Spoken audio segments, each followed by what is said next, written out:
আন্তর্জাতিক অপরাধ ট্রাইব্যুনালের সাম্প্রতিক রায়ের পর ভারতে অবস্থানরত দণ্ডপ্রাপ্ত সাবেক প্রধানমন্ত্রী শেখ হাসিনা ও সাবেক স্বরাষ্ট্রমন্ত্রী আসাদুজ্জামান খান কামালকে বাংলাদেশে ফেরত পাঠানোর জন্য আনুষ্ঠানিকভাবে আহ্বান জানিয়েছে ঢাকা।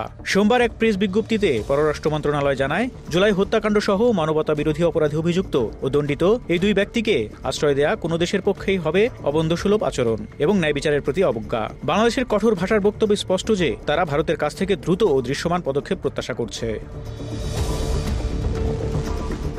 ঢাকা জানায় 2013 সালে স্বাক্ষরিত এবং 2016 সালে সংশোধিত ভারত বাংলাদেশ প্রত্যর্পণ চুক্তি অনুসারে ভারতের আইনগত ও নৈতিক দায়িত্ব হল দণ্ডপ্রাপ্ত ব্যক্তিদের বাংলাদেশি কর্তৃপক্ষের কাছে ফিরিয়ে দেয়া। এর আগেও শেখ হাসিনাকে ফেরত পাঠানোর জন্য কয়েক দফা চিঠি পাঠিয়েছিল বাংলাদেশ, কিন্তু নয়াদিল্লি কোনো প্রতিক্রিয়া জানায়নি।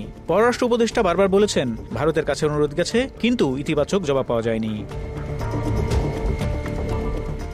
চুক্তির পটভূমি বিশ্লেষণ করলে দেখা যায়, এটি মূলত দুই দেশের অভ্যন্তরীণ নিরাপত্তা ও সীমান্তবর্তী বিদ্রোহী গোষ্ঠীগুলোকে দমনে পারস্পরিক সহযোগিতা জোরদার করার উদ্দেশ্যে করা হয়েছিল। ভারতের উত্তর পূর্বাঞ্চলীয় কয়েকটি বিদ্রোহী সংগঠনের সদস্যরা দীর্ঘদিন ধরে বাংলাদেশে আশ্রয় নিয়েছিল।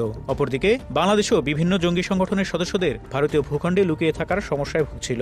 এ কারণে চুক্তিটি উভয় দেশের কাছে গুরুত্বপূর্ণ হয়ে ওঠে এবং 2016 সালে সংশোধন এনে প্রত্যর্পণ প্রক্রিয়া সহজ ও দ্রুত করার ব্যবস্থা করা হয়। চুক্তিতে বলা আছে, যাদের বিরুদ্ধে মামলা, অভিযোগ বা দোষী সাব্যস্ত হওয়ার রায় রয়েছে তাদের অনুরোধকারী দেশের হাতে তুলে দেওয়া হবে।